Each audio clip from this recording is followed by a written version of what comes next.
ദിവസത്തെ 6 ബോറൻ എപ്പിസോഡുകൾക്ക് ശേഷം ഒരു കിടിലൻ എപ്പിസോഡ്. കളി ലാലേട്ടൻ ഏറ്റെടുത്ത് അടുത്ത ആഴ്ച കത്താനുള്ള ഒരുപാട് വിഷയങ്ങൾക്ക് തിരിയും കൊടുത്ത് എല്ലാത്തിനെയും എയറിലെത്തിച്ചിട്ടുണ്ടെന്നാണ് എൻ്റെ വ്യക്തിപരമായ അഭിപ്രായം. ലാലേട്ടൻ കസറിയില്ലേ? നിങ്ങളെന്ത് പറയുന്നു?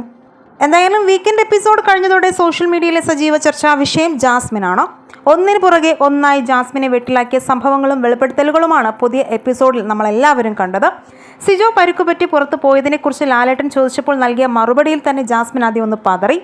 സിജോയെക്കുറിച്ച് ആരും അന്വേഷിച്ചില്ലെന്ന് ലാലേട്ടൻ കുറ്റപ്പെടുത്തുകയും ചെയ്തു.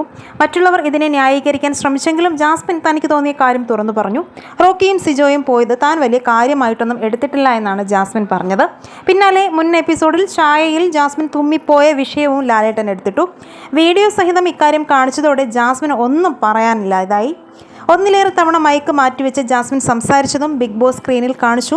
ഗബ്രിക്കും രശ്മിനും ഇടയ്ക്ക് ലാലേട്ടൻ്റെ ശകാരവും കേട്ടു. എന്തായാലും ഒരു കാർഡ് ഇറക്കി നോക്കിയ നീക്കം പൊളിച്ച ലാലേട്ടൻ കലക്കി. പവർ ടീമിൻ്റെ തെറ്റുകൾ പൊളിച്ചു, ജിൻഡയുടെ ഉറക്കക്കള്ളം പൊളിച്ചു. മൊത്തത്തിലൊരു വീക്കെൻഡ് എപ്പിസോഡ് ഒരു പെർഫെക്ഷനിൽ കഴിഞ്ഞ ദിവസം നമുക്ക് എല്ലാവർക്കും കാണാൻ കഴിഞ്ഞു. നല്ല വൈൽഡ് കാർഡ് വന്നാലും അടിപൊളിയായിരിക്കും. സിജോ ഇനി ഒരു 2 ആഴ്ച കഴിഞ്ഞേ വരാൻ സാധ്യതയുള്ളൂവെന്നാണ് കഴിഞ്ഞ ഇന്നലത്തെ എപ്പിസോഡിൽ നിന്ന് മനസ്സിലാക്കാൻ സാധിക്കുന്നത്. എന്തായാലും വീക്കെൻഡ് എപ്പിസോഡ് എങ്ങനെയുണ്ടായിരുന്നു? ലാലേട്ടൻ എങ്ങനെയുണ്ടായിരുന്നു? നിങ്ങളുടെ അഭിപ്രായങ്ങൾ മടിക്കാതെ കമൻറ്റ് ചെയ്യുക. ജാസ്മിൻ വിഷയത്തിലും നിങ്ങളുടെ അഭിപ്രായങ്ങൾ പറയുക. വീഡിയോ ലൈക്ക്, ഷെയർ ചെയ്യാനും ചാനൽ സബ്സ്ക്രൈബ് ചെയ്ത് സപ്പോർട്ട് ചെയ്യാനും മറക്കല്ലേ ഫ്രണ്ട്സ്.